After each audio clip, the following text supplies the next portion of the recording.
Cita-cita. Cita-citaku menjadi orang kaya. Aku cita-citanya jadi pengusaha. Kalau cita-cita, mending mengejar yang pasti atau mending mengejar yang tidak pasti, yang belum pasti? Yang pasti.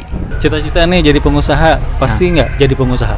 Pasti. Soalnya emang dari kalau di bidang ngerjain bidang apa-apa suka nggak cocok. Ya, kayak gambar. Ya, lebih suka dagang aja.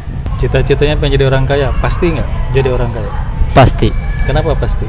Karena dengan sungguh-sungguh kita akan mencapai apa yang kita impikan. Jadi gini, saya dulu cita-citanya pengen jadi pilot. Ternyata itu tidak tercapai. Nah, jadi cita-cita yang disebutkan oleh banyak orang itu banyak juga yang tidak tercapai. Setuju nggak kalau cita-cita yang tadi disebutkan itu ada kalanya tidak tercapai?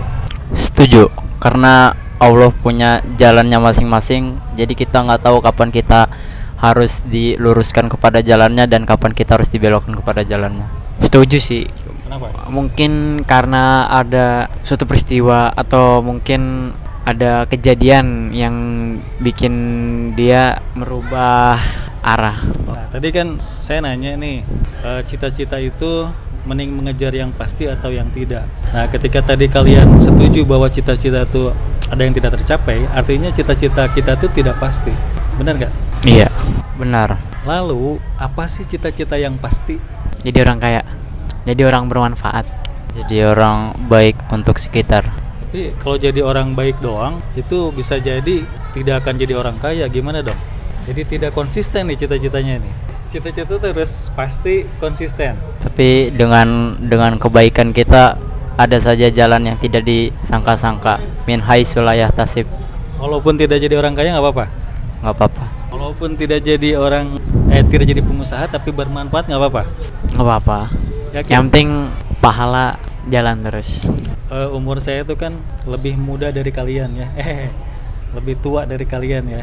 Dulu cita-cita saya itu sama kayak kalian. Sebuah profesi.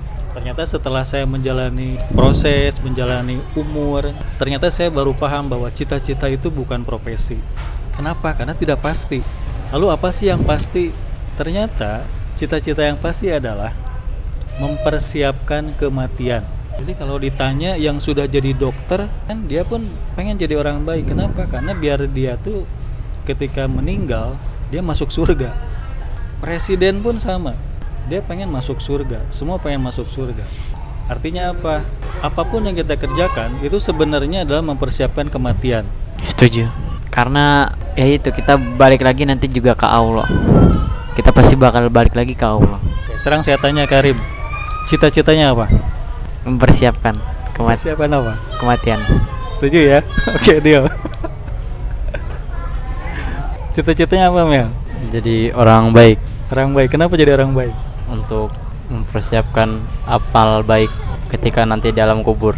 Berarti nanti biar masuk surga ya. Amin. Pertanyaan berikutnya adalah, jika kalian setuju bahwa kita cita-citanya mempersiapkan kematian, apa sih yang kamu siapkan dalam rangka mewujudkan cita-cita itu? Caranya gimana, Mel?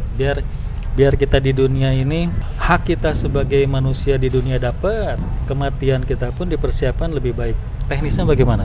Untuk diri sendiri memperbaiki amal ibadah dan memperbaiki amalan-amalan yang apabila kita di dunia ini masih suka kasar, ngomong nggak baik, Memperbaiki akhlak ya? memperbaiki akhlak. Dan untuk sekitar itu baiknya sih kita mengajarkan apa yang kita punya. Semisal kita bisa melakukan sholat, banyak di luar sana di perkampungan, di desa itu mereka yang masih belum bisa sholat, yang taunya cuma Allahu Akbar, habis itu diem, habis Allahu Akbar doang.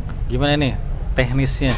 Jadi orang kaya biar kita bisa bantu orang lain dalam segi kebutuhan, atau mungkin kita juga bisa bikin amal jariah kayak bikin bangun masjid, sumur dan lain sebagainya. Kita ini dipengaruhi oleh idola kita, ya kan? Karim, idolanya siapa? Mardigo Wahid Prasantio, Bang Brilioner. Dia tuh motivator. Dia walaupun memang bukan Islam ya, tapi dia selalu motivasi apa yang salah di mata manusia. Semisal ada orang kecelakaan, itu banyak yang mereka bukan mereka tolongin, malah mereka videoin. Kalau idola saya, nggak apa-apa ya. Idola saya Nabi Muhammad. Menurut kalian, kalian memandang Nabi Muhammad itu apa sih? Sebagai apa sih Nabi Muhammad di mata kalian? Nabi Muhammad adalah nabi kita, nabi besar kita, karena kita hidup pada zaman Nabi Muhammad, bukan pada Nabi Adam atau lain sebagainya. Kita sekarang hidup pada zaman Nabi Muhammad, kemudian itu adalah nabi kita juga, dan kita harus patuhi apa perintahnya, karena yang diturunkan pada Nabi Muhammad itu adalah Al-Quran, kitab yang telah direvisi sebelum-sebelumnya. Makanya kita harus menjadikan Nabi Muhammad itu sebagai role model. Tadi role modelnya itu siapa, Bang Brilioner. Mau diganti nggak jadi Nabi Muhammad? Itu maksudnya side sampingan. Oh, sampingan. Di atas Nabi Muhammad, di bawah Nabi Muhammad. Di bawah. Berarti topnya Nabi Muhammad ya, idolanya. Topnya Nabi Muhammad. Nabi Muhammad itu di pandangan Karim apa sih? Sebagai apa? Sebagai suri tauladan bagi manusia. Oke, dalam hal apa? Suri tauladannya? Dalam hal segalanya. Contoh? Itu menjadi segala perbuatan Nabi Muhammad itu menjadi contoh bagi keseharian kita umat manusia. Oke, kenapa tadi tidak menyebutkan idola Nabi Muhammad? Itu Lupa. karena Pak Mardigo motivator bisnis saya. Jadi kenapa saya mengidolakan Nabi Muhammad? Itu Nabi Muhammad nih, ini menurut pandangan saya ya. Pertama, Nabi Muhammad tuh dia orang terdekatnya Tuhan, orang terdekatnya Allah. Kita kalau pergi ke masjid pasti bersanding tuh antara Allah dengan Muhammad, bener nggak? Berarti dia orang dekatnya Allah. Nah, saya mengidolakan Nabi Muhammad pertama karena itu. Yang kedua, Nabi Muhammad itu seorang pejuang, dia itu fighter. Banyak riwayat yang menceritakan bahwa Nabi Muhammad itu tidak hanya jago ibadah, mahdoh ya, tapi dia pun jago berperang. Berperang ketika ada kezoliman, bukan berperang memaksakan kehendak. Jadi ketika ada kezoliman di satu daerah, Nabi Muhammad tuh bukan hanya melawan kezoliman melalui mulut, tapi beliau tuh berani sampai angkat pedang. Kemudian Nabi Muhammad itu pengusaha, istrinya Siti Khadijah pengusaha, sahabat-sahabatnya banyak orang kaya. Jadi Pak Mardigu pun mencontoh Nabi Muhammad. Serius. Nah, dari 3 contoh itu aja, saya memandang Nabi Muhammad tuh sebagai sosok yang dia itu adalah panutan saya. Idola saya kalau dulu sama kayak kalian, menyebutkan sosok orang yang saya suka. Tapi setelah seiring berjalan waktu, wah ternyata idola saya itu Nabi Muhammad. Jadi kalau Nabi Muhammad itu sebagai nabi udah jelas. Tapi ketika saya gali lagi, yang saya paling tertarik itu adalah Nabi Muhammad itu sebagai fighter, sebagai pejuang. Nah, kenapa saya menggarisbawahi Nabi Muhammad sebagai penjuang? Kalau disambungkan dengan zaman sekarang ini banyak kezoliman. Setuju nggak? Setuju, karena banyak dari sistem pendidikan, sistem keuangan, itu semua dikuasai oleh orang yang Zolim. berkuasa. Orang yang berkuasa. Zolim nggak? Zolim. Zolim. Contohnya apa? Kezoliman yang dilakukan.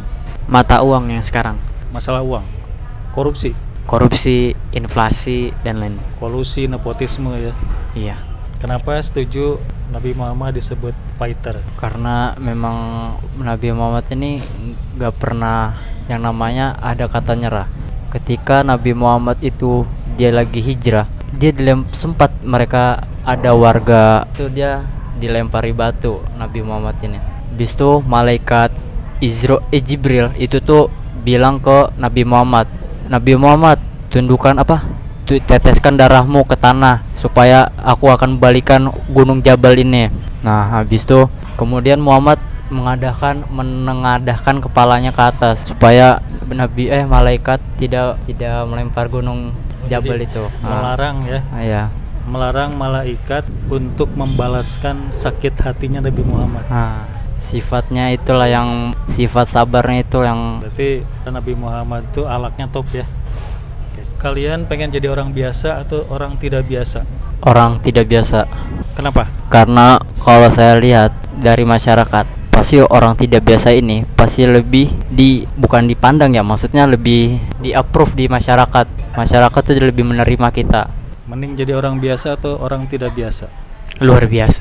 Biasa. Kenapa? Pertama, pengen meninggikan derajat orang tua. Yang kedua, pengen bermanfaat juga buat orang lain. Yang ketiga, saya pengen jadi pengusaha sukses. Memang seharusnya kalau kita mengidolakan Nabi Muhammad, kita tidak boleh menjadi orang biasa. Dan yang namanya orang-orang kaya, orang-orang hebat itu adalah orang yang tidak biasa. Jumlahnya sedikit. Kenapa mereka jumlahnya sedikit? Karena tantangannya berat. Pertanyaannya adalah, kalian siap nggak kalau menjadi orang luar biasa itu tantangannya berat? Siap. Benar. Karena pasti bakal banyak, entah itu dari cobaan dan cemoohan dari orang lain. Siap, karena di Quran dijelaskan fa inna ma'al usri yusra, setelah datangnya kesusahan akan datangnya kemudahan. Jadi kita siap untuk menerima tantangan yang berat, itu mudah diucapkan, tapi prakteknya berat. Siap nggak berproses selama 1 tahun konsisten dan fokus terhadap satu proyek? Siap, karena kalau kita konsisten itu pasti kita bisa. Siap. Karena kunci kesuksesan itu konsisten. Konsisten dan fokus ya. Iya. Ini Kamil sama Karim ini adalah kita jadikan pilot project ya. Apakah betul dalam waktu bersamaan urusan dunia dapat, urusan akhirat dapat? Jadi kita akan membuat satu project di mana kita dapat uang ketika kita melakukan sebuah kebaikan. Pertanyaannya adalah bagaimana bentuk project tersebut? Simak terus di channel Abah Caca. Saya Abah Caca, sampai jumpa di video berikutnya. Dan ini adalah Karim Anwari. Kamil Anwari. Assalamualaikum.